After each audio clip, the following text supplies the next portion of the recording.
नमस्कार दोस्तों, भाइयों बहनों, नमस्कार आप सभी को मेरी तरफ से।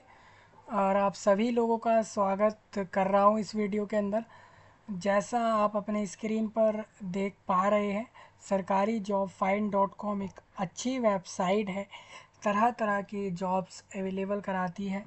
भारत देश में स्पेशली गवर्नमेंट साइड से, सरकारी लोगों की तरफ से जितनी वैकेंसियाँ आउट होती हैं उन सब की नोटिफिकेशंस, साथ ही एडमिट कार्ड, रिजल्ट, आंसर की और फॉर्म कब आता है, ये सारी चीज़ें बताती है सरकारी job find dot com. Website dot com है, यानी कि एसेसिबल है वर्ल्ड वाइड। आप इसको एसेस कर सकते हैं। इन लोगों ने जो डोमेन अपनी वेबसाइट के लिए ख़रीदा है वो डॉट कॉम है। आई थिंक इस वेबसाइट पर हर कोई एक्सेस कर सकता है किसी भी कंट्री से, स्पेशली अमेरिका यानी यूएसए, यूएई से, Russia, Iran, Iraq, Italy, Sri Lanka, Algeria, Austria, Australia, Afghanistan, Bangladesh, Malaysia और कुवैत, केन्या, युगांडा, बर्मा, या कहीं से भी आप इस वेबसाइट पे एक्सेस कर सकते हैं।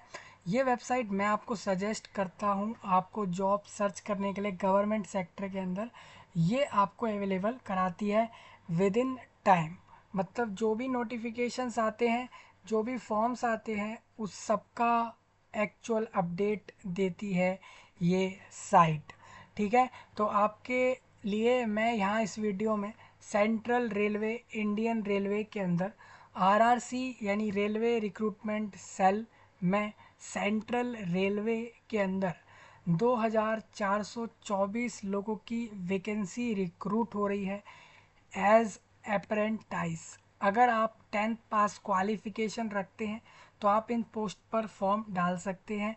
आप फिटर, वेल्डर, मैकेनिक, टेक्नीशियन या अन्य ट्रेड्स पर पोस्टों के ऊपर फॉर्म डाल सकते हैं। इसका फॉर्म 15 अगस्त में क्लोज़ होगा। अगर बात करूं दोस्तों, इस वीडियो के अंदर आपका पूरा इंडियन रेलवे के आरआरसी के सेंट्रल रीजन यानी कि महाराष्ट्र वाला रीजन जो है, वहाँ ये वैकेंसी आई है। हालांकि आप इसमें Bihar, Uttar Pradesh, Rajasthan, Karnataka, Kerala, Assam, West Bengal, Tripura, entire India से फॉर्म भर सकते हैं। कंडीशन ये रहेगी पूरे इंडिया के हर व्यक्ति को general, EWS, SC, ST, OBC relaxation reservations का फ़ायदा होगा। कैटेगरी वाइज वैकेंसीज आई हैं, यानी कि आपको कैटेगरी के हिसाब से वैकेंसीज मिलेंगी। मतलब कि रिजर्वेशंस नुकसान नहीं करेगा इधर आप लोगों का। फॉर्म का फ़ीस 100 रुपीज़ होगा। अगर आप किसी ऐसे वर्ग से हैं जैसे कि एससी, एसटी, या आप अगर एक महिला हैं और या फिर डिसेबिलिटी वाले लोग हैं, किसी भी वर्ग के डिसेबिलिटीज़ या फिर एससी, एसटी और साथ ही किसी भी वर्ग की महिला को फीस नहीं देनी, फ्री में फॉर्म भर के इस वैकेंसी को ले सकते हैं। इसमें 10वीं पास और फिटर, प्लम्बर, मैकेनिक जैसे ट्रेड की सर्टिफिकेट्स हों आपके पास, आप ट्रेनिंग करके आए हों 6 महीने, 12, 18 महीने का कोई आईटीआई ट्रेनिंग सर्टिफिकेट्स होता है, एक कोर्स ट्रेनिंग के लिए कराई जाती है। वो इंडस्ट्रियल ट्रेनिंग इंस्टीट्यूट्स होते हैं।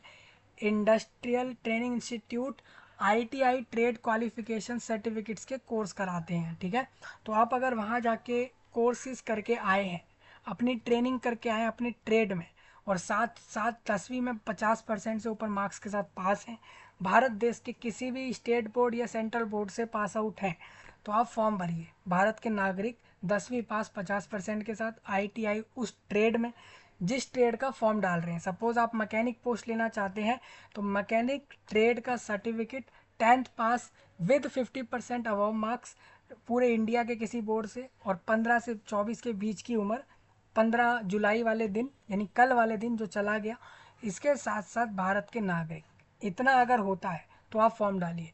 आपका कैटेगरी अगर एस सी एस टी लग रहा होगा तो आप कास्ट सर्टिफिकेट फॉर्म में लगा देना एप्लीकेशन वाले में। अगर जनरल के हो तो जनरल को कोई कास्ट सर्टिफिकेट नहीं लगेगा, वो बिना किसी सर्टिफिकेट के फॉर्म डाल सकता है। ठीक है, आपको फॉर्म के अंदर आईटीआई 10th मार्कशीट जैसे फॉर्म भरने होंगे, तो याद रखिएगा। हम इस वीडियो में फॉर्म भर लेते हैं, नोटिफिकेशन वीडियो हम कर चुके हैं, फॉर्म इस वीडियो में हो रहा है।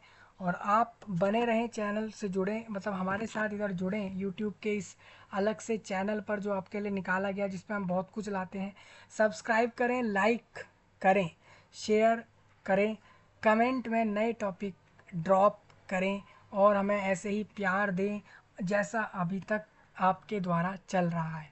हम जल्द ही गैजेट्स की सीरीज़ ला रहे हैं, टैग का सीरीज़ लाएंगे जल्दी आप लोगों के लिए, जिससे कि हम आपको उस साइड के लिए उस साइड से भी एक्सप्लोर करवा सकें। ठीक है, तो एंटायर इंडिया का स्वागत है इस वीडियो में। केरला, कर्नाटका, बिहार, उत्तर प्रदेश, राजस्थान, तमिलनाडु के सभी लोगों का आज है ट्यूसडे 16 जुलाई। आपके पास 29 दिन का समय फॉर्म डालने का इसमें रहेगा। तो चले आगे बढ़ रहे हैं। आप डायरेक्ट आओगे सेंट्रल रेलवे के वेबसाइट पे, तो यहाँ नोटिफिकेशन दिख जाएगा। आरआरसी के भी वेबसाइट पर नोटिफिकेशन मिल जाएगा। अप्लाई लिंक पर क्लिक करोगे तो आप नोटिफिकेशन के थोड़ा सा आगे, जैसे ये सारे लिंक आप देख चुके हो, यहाँ पर आप आएंगे अप्लाई करने के लिए। तो यहाँ से अप्लाई करके हम आपको बता देते हैं। तो ऑनलाइन एप्लीकेशन फॉर एनगेजमेंट, मतलब कि ज़रूरत है उन लोगों को, ठीक है, तो उनका प्रबंध कर रहे हैं, एंगेज कर रहे हैं आप लोगों को ट्रेनिंग कराने के लिए। एक्ट अप्रेंटाइज 1961 ईयर में निकाला था सरकार ने, उसके मदद से ये लोग रिक्रूटमेंट ये वाला करवाते हैं। अब एक न्यू कैंडिडेट होता है तो उसको पहले रजिस्ट्रेशन करना होता है। ठीक है, तो जैसा आप सब लोग यहाँ पर रीड कर सकते हो, यहाँ पर एक पॉइंट आता है कि are you a new applicant, तो इसी न्यू एप्लीकेंट वाले पे सबको क्लिक करना होगा, जैसे क्लिक हेयर टू रजिस्टर। तो इस तरीके से पूरा प्रोसेस करेंगे और हम सारा एक एक पॉइंट इस वीडियो के अंदर कवर कर लेंगे। ठीक है भाई लोगों, तो ध्यान से सुना। मेल फीमेल दोनों, यानी कि हर एक व्यक्ति मेल हो या फीमेल फॉर्म डाल सकता है। ठीक है, तो registration form select the state you belongs. तो आप इसके अंदर एक चीज़ रीड करते हैं कि रजिस्ट्रेशन फॉर्म लिखा है, यानी कि पहले रजिस्ट्रेशन होगा फिर आगे का प्रोसेस इस पूरे इस तरीके से चलेगा। तो सबसे पहले आप इसमें डाल लेना जो भी आपका पूरा पॉइंट रहेगा। जैसे आप देखते हो इधर, तो यहाँ पर दिल्ली का ऑप्शन एनसीटी ऑफ दिल्ली है, मतलब कि national capital territory of Delhi वाले तरीके से इधर है। आधार कार्ड मान लीजिए आपके पास नहीं, आई हैव अप्लाइड फॉर, मान लीजिए आपने आधार कार्ड के लिए अप्लाई कर रखा है, तो आप ऐसे करोगे तो आपको एक एनरोलमेंट नंबर तो देना ही होगा। एनरोलमेंट नंबर ये होता है, जैसे कोई आप कहीं पर फॉर्म अप्लाई करते हैं, जैसे कि अप्रेंटाइज के लिए आप फॉर्म भर रहे हैं तो रजिस्ट्रेशन करते हैं, रजिस्ट्रेशन के नंबर को डालकर ही आप फॉर्म पर लॉगिन करते हैं अप्लाई वाले पर। उसी तरीके से आधार कार्ड कहीं अप्लाई कर देते हैं तो अप्लाइड करने के बाद वहाँ से एक एप्लीकेशन नंबर मिलता है जिसको एनरोलमेंट नंबर कहते हैं, वो आप इधर डाल के भी आगे बढ़ सकते हैं अगर आपने आधार कार्ड अप्लाई कर रखा है अभी तक रिसीव नहीं हुआ है। अदरवाइज़ किसी ने अगर आधार कार्ड अप्लाइड भी कर लिया, बनवा भी लिया, उसके पास है, तो वो फर्स्ट ऑप्शन लेगा। अगर किसी के पास आधार कार्ड नहीं है और साथ ही उसने अप्लाई भी नहीं किया है, तो जब उसने अप्लाई भी नहीं किया है और उसके पास है भी नहीं, ठीक है, आपके पास है नहीं और अप्लाई भी नहीं किया है, तो आप सबसे पहले आधार कार्ड बनवाओगे, उसके बाद ही ये अप्लाई होगा। ठीक है, तो हमारे पास जैसे आधार कार्ड है तो हम यहाँ पर डाल लेते हैं आधार कार्ड का नंबर।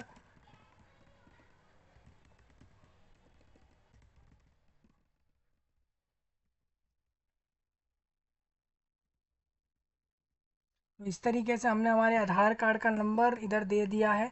अब ये पूछते हैं कैंडिडेट अपना पूरा नाम बताएं। पूरा नाम मतलब जो भी आपके 10th सर्टिफिकेट पर हो। पूरा नाम का साफ मतलब हो जाता है आप अपने 10th का मार्कशीट देखो, वही स्पेलिंग हर जगह चुपकाते जाओ। याद रखो अगर कोई करेक्शन हो तो पहले कराओ, उसके बाद फॉर्म भरो। 16 जुलाई तक फॉर्म भर सकते हो। अप्रेंटाइज को आरआरसी सीआर वाला जो आपका सेंट्रल रेलवे है, वो आरआरसी आपको 7,000 रुपीज़ पर मंथ दे रहा है इसमें अप्रेंटाइसिस को, याद रखना। ठीक है, कहीं सोचो कि हमें तो 15-20 हज़ार मिलेंगे तो हम फॉर्म डाल दें, 7,000 है। ठीक है,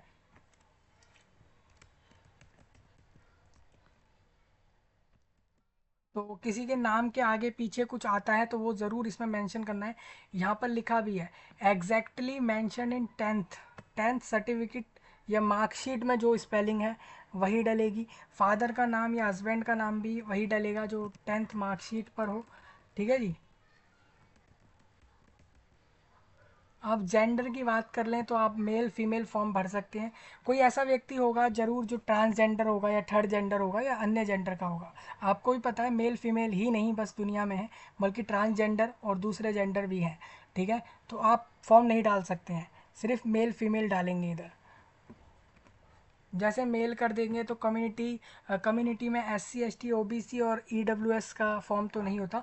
सेंट्रल रेलवे RRC EWS का कोई उसमें ऑप्शन रखता नहीं है, उसने डायरेक्ट जनरल में इंक्लूड करता है जितने भी EWS होल्डर्स हैं, तो हम जनरल कर देंगे।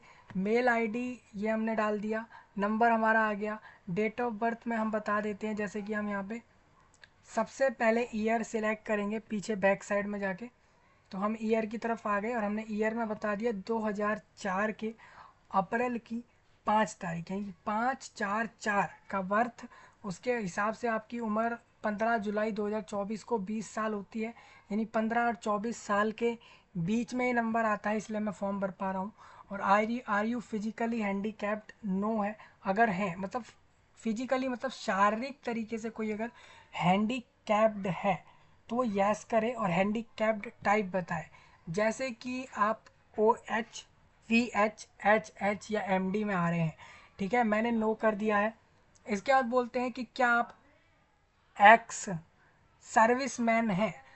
एक्स सर्विसमैन होता है वो व्यक्ति जो पहले कभी आर्मी नेवी यानी सुरक्षा बलों में जाकर आया है। सुरक्षा बल होते हैं भाई डिफेंस आर्मी नेवी वगैरह, अगर वहाँ होकर आए हो तो यस करके बताना है। जैसे आपने बोला यस, हाँ भाई मैं तो पहले एक्स सर्विसमैन रह चुका हूँ, मैं एक्स सर्विसमैन का वार्ड हूँ, मतलब एक्स सर्विसमैन का रिश्तेदार हूँ या उसका कोई रिश्ता है मेरे से जो मेरे परिवार का एक्स सर्विसमैन है, या वार्ड ऑफ सर्विंग पर डिफेंस पर्सोनल। ठीक है, इनमें से कोई भी हो सकता है। अगर आप आर्मी नेवी एयरफोर्स में काम कर कर नहीं आए हो तो नो कर देना। ठीक है, select ITI qualification and trade you wish to apply, तो सबसे पहले ITI पास ट्रेड बताना है।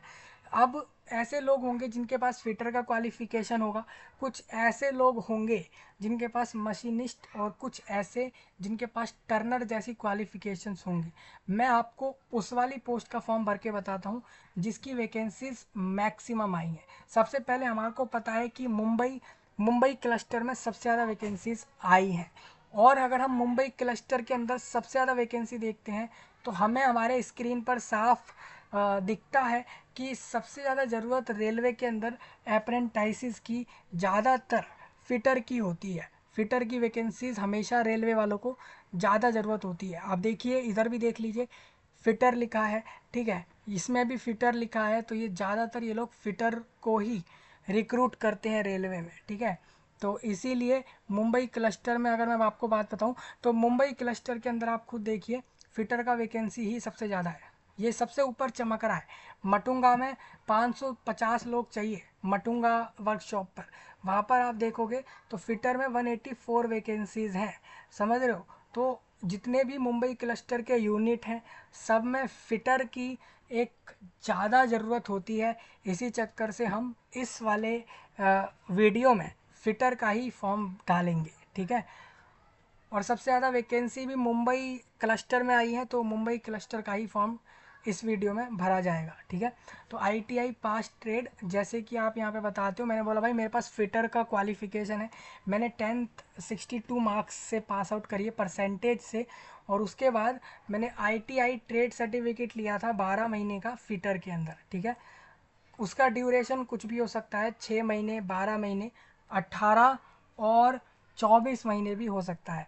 एप्लीकेशन फॉर ट्रेड, अब देखिए ITI पास ट्रेड ये है, तो हम ऐप फॉर्म किस पर डालेंगे, फिटर पर ही डाल सकते हैं। मान लीजिए मेरे पास फिटर के अलावा और किसी ट्रेड का होता तो मैं उस पर ही फॉर्म डालता। ठीक है, अब कुछ लोगों का कमेंट ये होगा कि क्या हम एक से ज़्यादा ट्रेड पर फॉर्म डाल सकते हैं। सबसे पहले मेरी बात सुनिए कि आपके हर ट्रेड पर 100 रुपये लगेंगे।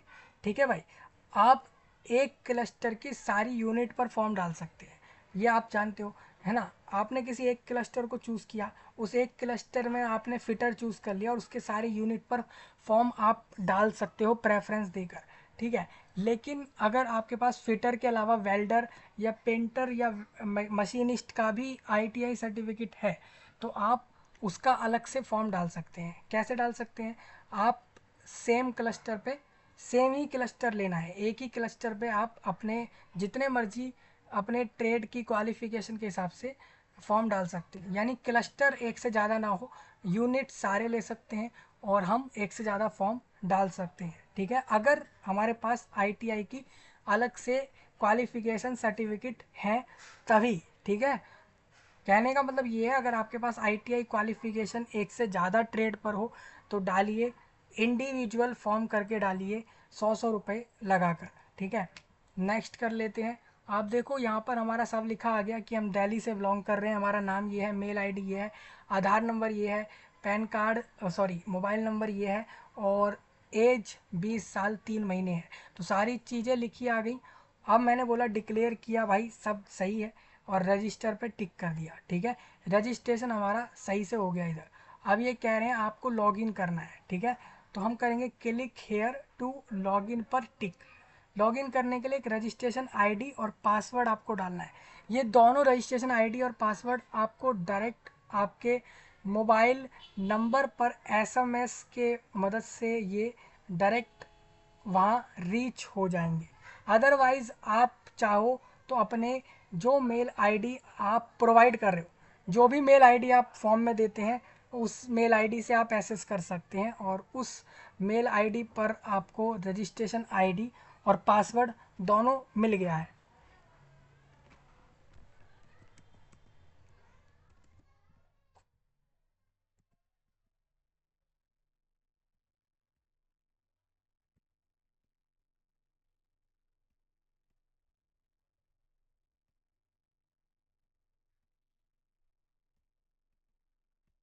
तो अपने स्क्रीन पर आप सभी लोग देखो, जैसे मैंने CRT 2496 और इसके बाद 10 40 50 और 40 01, ये मेरे को रजिस्ट्रेशन आईडी मिला है। पासवर्ड आपके सामने डाल रहा हूँ, मेरे को एक पासवर्ड भी मिला है। क्या इस पासवर्ड को मैं बदल सकता हूँ?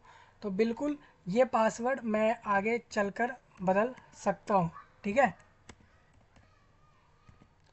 तो हम लॉगिन पर टिक कर लेते हैं। आप देखो हम लॉगिन हो चुके हैं, हमारे को हमारे नंबर पर एक ओटीपी रिसीव्ड हो गया है।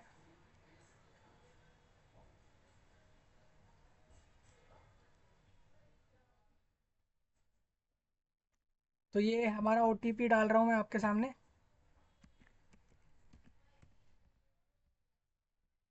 ठीक है, अब मैंने ओटीपी डाल दिया, ये वन टाइम पासवर्ड है, आपके नंबर पर रिसीव होगा सीधा सीधा, तो आप वहाँ से इस चीज़ को डाल लेना। ठीक है, तो हमारा रजिस्ट्रेशन हो गया। रजिस्ट्रेशन के बाद हमें एक आईडी मिला, पासवर्ड मिला।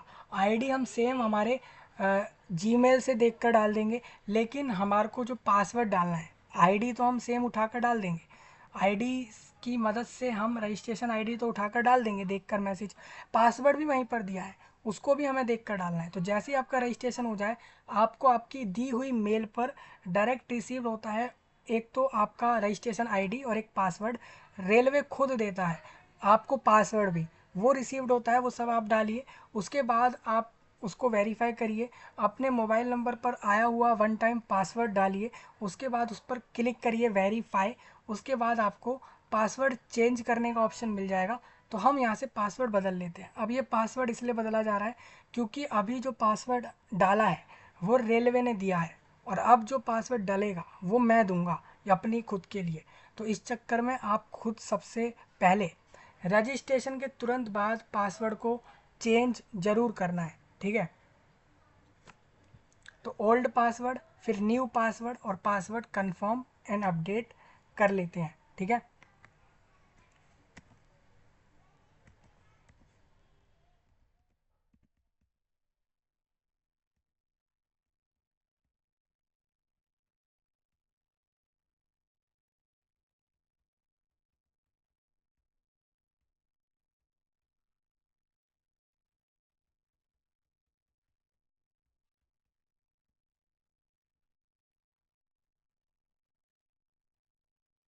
देखो भाई लोग, आप सब लोगों को एक चीज़ खास बता दूं, हमने पासवर्ड ओल्ड डाला, फिर एक नया पासवर्ड डाला, और फिर दोबारा उसको कंफर्म करके अपडेट कर दिया है, यानी हमने एक नया पासवर्ड सेट कर लिया है। अब हमें दोबारा से रजिस्ट्रेशन आईडी डालनी है जो यहाँ पर मिल गई, पासवर्ड अब जो नया वाला है वो डाला जाएगा। फिर लॉगिन पर टिक करेंगे और हमारा लॉगिन हो चुका है, रजिस्ट्रेशन सक्सेसफुली हो चुका है। रजिस्ट्रेशन डिटेल्स आपके सामने आ गई, ठीक है भाई। फिटर पर फॉर्म भर रहे हैं। मैंने आपको सिंपल सी बात कही है, आप अगर फिटर्स के अलावा दूसरे किसी ट्रेड पर फॉर्म भरना चाहोगे तो आप भर सकते हैं। अगर क्वालिफिकेशन है तो आप भर सकते हैं, लेकिन अलग से 100 रुपये लगा कर, मतलब अलग से रजिस्ट्रेशन जैसा कुछ होगा उसके लिए, ठीक है। क्योंकि एक ट्रेड के लिए एक ही रजिस्ट्रेशन है, यानी हर एक ट्रेड पर 100 रुपये लगने तय हैं। क्लस्टर अप्लाइंग, जैसे मैंने बोला मुंबई, भुसावल, नागपुर और ये सब। अब देखिए जैसे यहाँ पर फिटर पर मैं अप्लाई कर रहा हूँ, तो मैंने नोटिफिकेशन में एक पॉइंट बताया था जो साफ ये कहता है कि आप किसी एक पर ही, candidate have to choose only one cluster, ठीक है। और बाकी वो यूनिट्स पर प्रेफरेंस दे, यानी इन क्लस्टर पर मुंबई, भुसावल, पुणे, नागपुर, इन 5 में से कोई एक क्लस्टर लेगा और उस क्लस्टर के सारे यूनिट्स को प्रेफरेंस दे सकता है। जैसे कि यहाँ पर अगर मैं अप्लाई करते मैं मुंबई नहीं, अगर सोलापुर करूँगा तो सोलापुर के सारे यूनिट्स को प्रेफरेंस में दे सकता हूँ। लेकिन मुझे दिख रहा है सबसे ज़्यादा वैकेंसी, सबसे ज़्यादा यूनिट्स भुसावल में है और मुंबई में है, ठीक है। तो मेरे चांस ज़्यादा यहीं होंगे कि मेरे को वैकेंसी मिल जाएगी। और अगर मैं रीलोकेट कर रहा हूँ और अगर मैं दूसरे स्टेट से यहाँ पहुँच रहा हूँ तो मेरे लिए चारों जगह बराबर हैं, मैं कहीं से भी जाना पसंद कर सकता हूँ।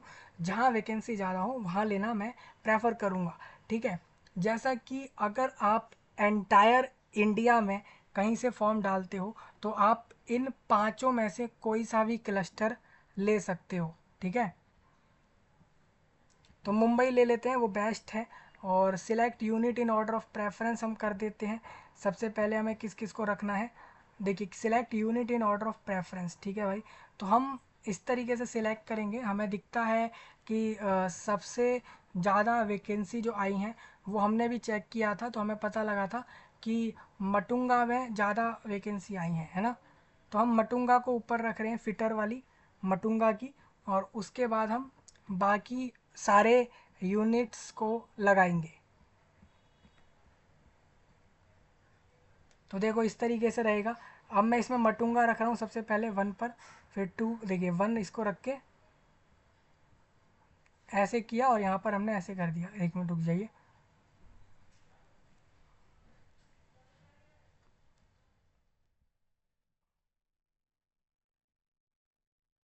इसमें बैक आएंगे।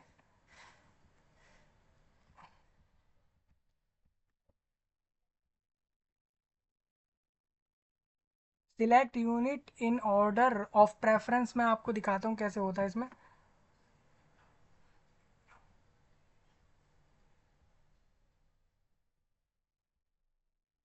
देखो ये आ चुका है। अब मैं आपको दिखाता हूँ, सबसे पहले हमने मटुंगा कर दिया, फिर बाकी हमने कैरिएज वैगन और बाकी सारे ऐसे ही रख दिए और हमने इसको यहाँ पे बुला रहे हैं। देखिए इस तरीके से हमने बुला लिया कैरिएज। अच्छा ठीक है, समझ आ गया। चलिए अब देखिए हमें करना क्या है। सबसे पहले अगर हमें मटुंगा को रखना है प्रेफरेंस में तो मटुंगा को लिया और यहाँ पर ले आए, ठीक है। दूसरे में हमें मान लीजिए नोटिफिकेशन, देखिए नोटिफिकेशन से हमें लग रहा है कि कैरिएज एंड वैगन वाले पर हमें फिटर पे दूसरे नंबर पे फिटर पोस्ट के लिए कैरिएज एंड वैगन को रखना है। तो मैं यहाँ पर कैरिएज एंड वैगन लूँगा और इसको ऐसे कर दूँगा। तो select unit in order of preference आ गया, पहले मटुंगा फिर कैरिएज एंड वैगन आ गया। उसके बाद नेक्स्ट आप सब लोग देखिए, मैं परेल परेल वर्कशॉप में 50 वैकेंसी है तो मैं इसको नहीं रखूँगा। मैं नेक्स्ट जो रखूँगा यहाँ पर वो रखूँगा कैरिएज एंड वैगन डिपो को रखूँगा, क्योंकि वहाँ पर 107 वैकेंसी हैं, ठीक है। तो कैरिएज एंड वैगन डिपो पहले ही मैंने कर दिया इधर, वो उसका ऑप्शन है ही नहीं। और नेक्स्ट में मुझे यहाँ पर ये सारे मिल रहे हैं तो मैं नेक्स्ट इसको कर देता हूँ थर्ड प्रेफरेंस में, और इसको कर देता हूँ फोर्थ पे, और परेल वर्कशॉप को फिफ्थ पे कर दिया और इसको कुरला वाले को मैंने छठे पर किया है। तो इस तरीके से ये मेरी प्रेफरेंस हो गई एंड सेव एंड प्रोसीड, ठीक है। प्रेफरेंस सेट करना आ गया, बहुत आसान था। सिलेक्ट करना है उसको और उसको ढकेल देना है ना राइट साइड में, ठीक है, टिक करके। अब registration ID, date of birth, community, पूरी रजिस्ट्रेशन डिटेल हमारी आ चुकी है, ठीक है, सारा कुछ आ चुका है। अब हमें हमारे 10th की डिटेल्स देनी है, जैसे कि हमने 10th कौन से बोर्ड से किया, आंध्र प्रदेश, केरला बोर्ड, तेलंगाना बोर्ड या अदर्स। ठीक है, अब सीबीएसई वाले, जो सीबीएसई वाले हैं वो अदर्स कर देंगे और एंटर कर देंगे अपने बोर्ड का नाम, जैसे कि सीबीएसई डालते हैं तो काम चल जाता है। फिर नेम ऑफ एजुकेशनल इंस्टीट्यूट, किस इंस्टीट्यूट से किया है, जैसे दिल्ली पब्लिक स्कूल नाम का एक स्कूल है, वहाँ से किया है। टेंथ को कब किया था, तो 2020 वाले साल में किया था। अब पूछते हैं कि आप बताइए मार्कशीट का एक नंबर, आपकी टेंथ की मार्कशीट का एक यूनिक सीरियल नंबर होता है, वो नंबर आपको यहाँ दे देना है इस तरीके से। ठीक है, फिर सेलेक्ट सब्जेक्ट कि भाई टेंथ में कितने सब्जेक्ट थे, तो टेंथ में जो भी सब्जेक्ट आपके पढ़े हैं वो सब आपने बताने हैं यहाँ पे। जैसे कि मैंने सोशल साइंस पढ़ा था, मैंने बता दिया। सोशल साइंस पढ़ा, मैक्सिमम मार्क्स आउट ऑफ कितने से कितने आए, तो सोशल साइंस में 76 आउट ऑफ 90 आए। ठीक है, इस तरीके से हो जाता है। फिर नेक्स्ट आप यहाँ पे बोलते हो कि साइंस, ये यहाँ पे साइंस के नीचे सोशल साइंस हो जाता है। फिर add educational qualification, obtained marks can not be greater than total marks, ये तो आप भी जानते हैं। Total marks obtained, okay okay, यहाँ पर हमारे 100 में से 78 मार्क्स आए हैं सोशल साइंस में टेंथ में। ठीक है, अब ऐड एजुकेशनल क्वालिफिकेशन आप देखते हैं तो सोशल साइंस ऐड हो गया। टेंथ में और भी सब्जेक्ट पढ़ता है इंसान, व्यक्ति इंग्लिश भी पढ़ता है टेंथ में, कोई व्यक्ति कुछ और पढ़ रहा होगा टेंथ में, हिंदी, आईटी या कोई लैंग्वेज पढ़ भी रहा होता है तो वो भी वो बता सकता है। तो 87 हो जाता है और इसको हम ऐसे ऐड कर देंगे। सोशल साइंस, साइंस, ठीक है, और हिंदी, हिंदी भी एक कॉमन सब्जेक्ट है, जनरली लोग टेंथ में पढ़ लेते हैं इस सब्जेक्ट को। 96 मार्क्स आए थे, हिंदी आसान होता है बड़ा सा, तो ले आते हैं लोग, स्कोर कर लेते हैं। अब मैथ्स का ऑप्शन मिल जाए इधर, तो मैथ्स, मैथ्स ये कॉमन से सब्जेक्ट है। अब मैं ये नहीं बोल रहा कि मैं जो डाल रहा हूँ वही सब्जेक्ट आप डालो, जो सब्जेक्ट आप स्टडी कर चुके हो वही मेंशन करना, एक्स्ट्रा सब्जेक्ट डालना ही मत। ठीक है, एक्स्ट्रा भी मत डालना और गलत भी मत डालना, जो एक्चुअल सब्जेक्ट स्टडीड किए हों वही मेंशन करने हैं। ये चीज़ मैं आपको पहले ही क्लियर कर रहा हूँ, कहीं बाद में गलतियाँ करोगे तो खुद ही उसको भुगतोगे। ठीक है, तो Hindi, English, maths, science, science subject हमारा रह गया इधर, तो साइंस, और साइंस में 100 में से 78 मार्क्स, और इसको इस तरीके से ऐड करना है। ठीक है, कोई सब्जेक्ट एक्स्ट्रा ऐड हो जाए तो रिमूव कर लेना, तो हमारे 600 में से 516 नंबर बने, 86%। जबकि इनको सिर्फ 50%, सिर्फ टेंथ में 50% से ऊपर वाला व्यक्ति ही चाहिए। अब फॉर्म के अंदर टेंथ की डिटेल्स चल गई हैं, कौन से बोर्ड से, कौन से स्कूल से पास किया, मार्कशीट, सीरियल नंबर, और कौन से ईयर में कौन से सब्जेक्ट्स में कितने नंबर आए, परसेंटेज। अब आपको अपना एड्रेस देना है। जैसे आप देखते हैं तो ये एड्रेस आ गया हमारा। ठीक है, पिन कोड हमारा आ गया, हमारा ये ज़िला साउथ वेस्ट है दिल्ली का। हम दिल्ली से जाएंगे मुंबई की तरफ वैकेंसी लेने, जॉब करने। सोचिए, ये हम फॉर्म में दिखा रहे हैं। टेक्निकल क्वालिफिकेशन डिटेल्स आप इस तरीके से बताएंगे, जैसे कि आईटीआई आपने फिटर में किया है, फिटर में आईटीआई कब पास किया, तो मैंने बोला भाई ये तो 2022 में कर दिया था। National trade NCT certificate number होता है, वो सर्टिफिकेट नंबर हम बता रहे हैं यहाँ पे।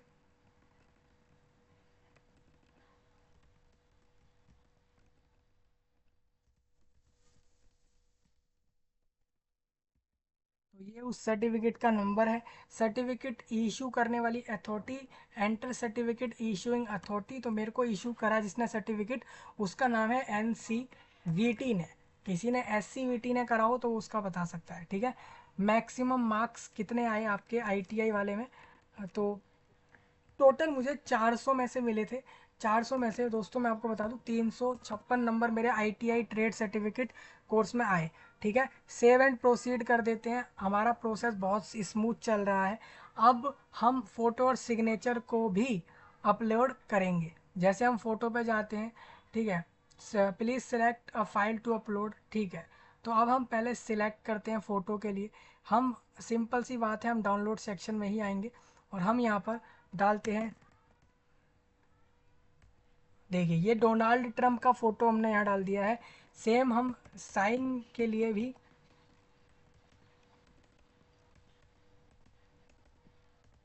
देखिए साइन के लिए भी हम आते हैं इस तरीके से, और साइन भी हमने डाल दिया है। अब फ़ोटो को हम ऐसे अपलोड पर टिक करते हैं तो फ़ोटो हमारी अपलोड हो गई है, ठीक है। इसी तरीके से सिग्नेचर को अपलोड करते हैं, सिग्नेचर भी हमारा अपलोड सही से हुआ है, ठीक है। अब ये कहते हैं कि आप अपने 10वीं के मार्कशीट को भी यहाँ अपलोड करिए, ठीक है। तो हम certificate that the uploaded certificate in Hindi English किसी में भी हो सकता है, ठीक है भाई। तो हम चूज़ फाइल करेंगे सबसे पहले। हम यहाँ पर ये हमने अपलोड कर दिया है।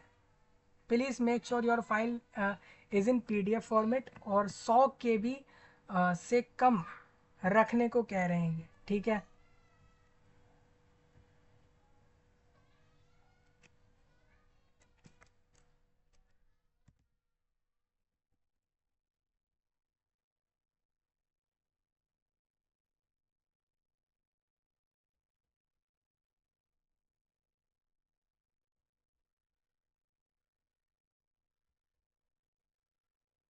देखो इस तरीके से हमें यहाँ पर एक फ़ाइल सिलेक्ट करनी होगी।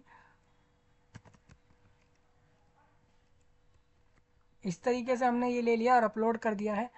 ये कह रहे हैं 100 KB से कम रखना है उसका साइज़। तो फिर दोबारा हम फाइल सिलेक्ट करेंगे। जनरली आप तब तक करिए ऐसा जब तक आपको अपने डिवाइस में शॉर्ट साइज़ का फ़ाइल ना मिल जाए, ठीक है।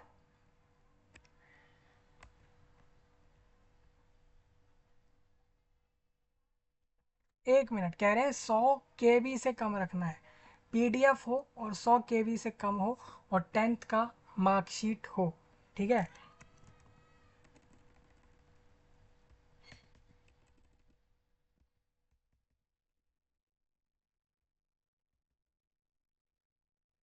जैसे ये यहाँ पर आ गया है ये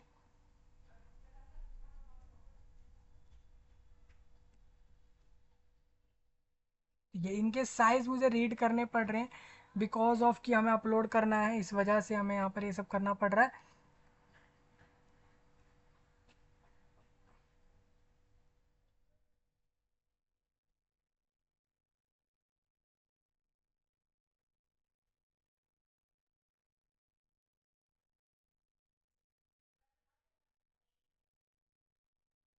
तो इस तरीके का इशू सबके सबके साथ हो सकता है।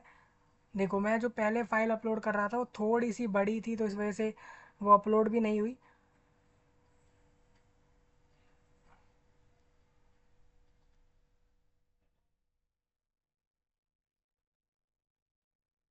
तो ये जितने भी फ़ाइल मुझे अभी तक दिख रहे हैं ये सारे के सारे बड़े ही हैं एक्चुअल में।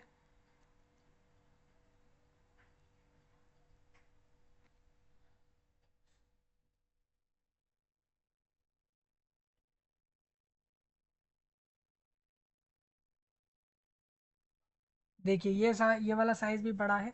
तो इस तरीके से हमें थोड़ा सा टाइम लगेगा इसमें, क्योंकि हम ढूंढेंगे उस साइज़ की फ़ोटो जो कि 100 KB के अंडर की हो।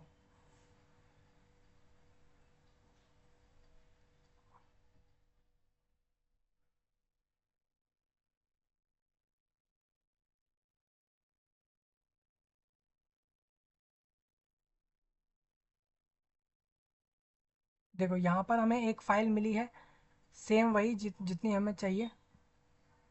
अब इसको देख लेते हैं एक बार, ये अपलोड होगी क्या। तो ये अपलोड हो गई सही से, तो आप देख लो एक फ़ाइल हमारा 10th के मार्कशीट के तौर पर हमने अपलोड किया है, वो 62 KB का था। तो ये टाइम जनरली लगता है सबको। अब आपको बताना है आई सर्टिफाइड दैट कि जो हमने सर्टिफिकेट अपलोड किया है या तो हिंदी में है या वो इंग्लिश में है। आप नो भी कर सकते हैं कि नहीं वो सर्टिफिकेट हिंदी इंग्लिश में नहीं है, वो किसी और भाषा में है, ठीक है। हो सकता है ना 10वीं का मार्कशीट किसी का इंग्लिश हिंदी में ना हो, किसी दूसरे में हो, दूसरी भाषा में। अब एक स्कैन्ड कॉपी होती है of proof of date of birth certificate, ठीक है। या फिर आपका स्कूल लिविंग छोड़ने का सर्टिफिकेट। अब आप लोग यहाँ पर क्या करोगे मैं आपको बता देता हूँ।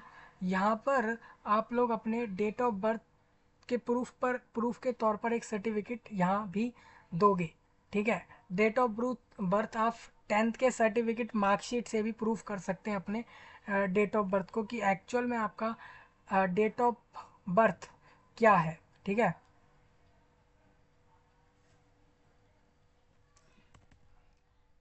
तो हम इसी वाले फाइल को दोबारा ले लेते हैं यहाँ पे और अपलोड कर डालते हैं। ठीक है, सेम फाइल हमने लगा दिया है, आप दूसरे फाइल को लगाना। अब हमसे बोला है कि जो आपने आईटीआई ट्रेड सर्टिफिकेट किया है उसका एक कॉन्सोलिडेटेड मार्कशीट मिलता है जब आईटीआई कोर्स कंप्लीट होता है, तो उस कॉन्सोलिडेटेड मार्कशीट का सर्टिफिकेट भी लगेगा। ठीक है, हम ऐसे करते हैं, फिर दोबारा से सेम फाइल को लेकर अपलोड कर रहे हैं। ठीक है, आप बोल रहे हैं कि आप अपने नेशनल ट्रेड सर्टिफिकेट को भी अपलोड करो जो आपको national council of vocational training या फिर state council of vocational training ने वो आपको दिया हो।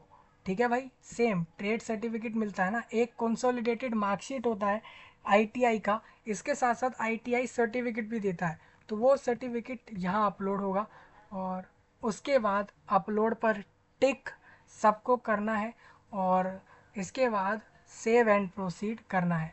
अब देखिए रजिस्ट्रेशन हमारा हो गया, कौन से क्लस्टर पर कौन से यूनिट की पोस्ट हमें चाहिए वो हम बता चुके हैं। एजुकेशनल क्वालिफिकेशन 10th का बता चुके हैं, कितने मार्क्स कितने परसेंटेज, एड्रेस, कौन सा ट्रेड चाहिए जिस पे अप्लाई कर रहे हैं, फ़ोटो सिग्नेचर अपलोड हो गया है। ठीक है, उसके बाद ये हमारा certificate indicating of 10th marksheet के तौर पे हमने ये अपलोड कर दिया है, जो कि 7th स्केड्यूल आर्टिकल 246 है भारत देश का, ये हमने लगा दिए। जनरली हमने ये ऐसे ही सेम फाइल लगा दिया है यहाँ पे, तो वो हमने यहाँ इस तरीके से लगा दिया है। ठीक है, तो इसके बाद मैंने बोला भाई ठीक है, आई विश कि ये सब सही, मैं I wish to appear for the apprentice, मैं अप्रेंटाइज के लिए फॉर्म भर रहा हूँ, मेरे द्वारा दिया गया है सब सही है, कुछ भी गलत हो तो रिस्पॉन्सिबल मैं हूँ। तो हमारा फॉर्म कंप्लीट हो गया है। अब हमें बोल रहे हैं कि फॉर्म की पेमेंट करो और पेमेंट को वेरीफाई करो। तो पेमेंट के लिए मेक पेमेंट होता है, पेमेंट आप एसबीआई नेट बैंकिंग से करोगे, कोई चार्ज नहीं लेगा, फ्री में करवा देगा पेमेंट।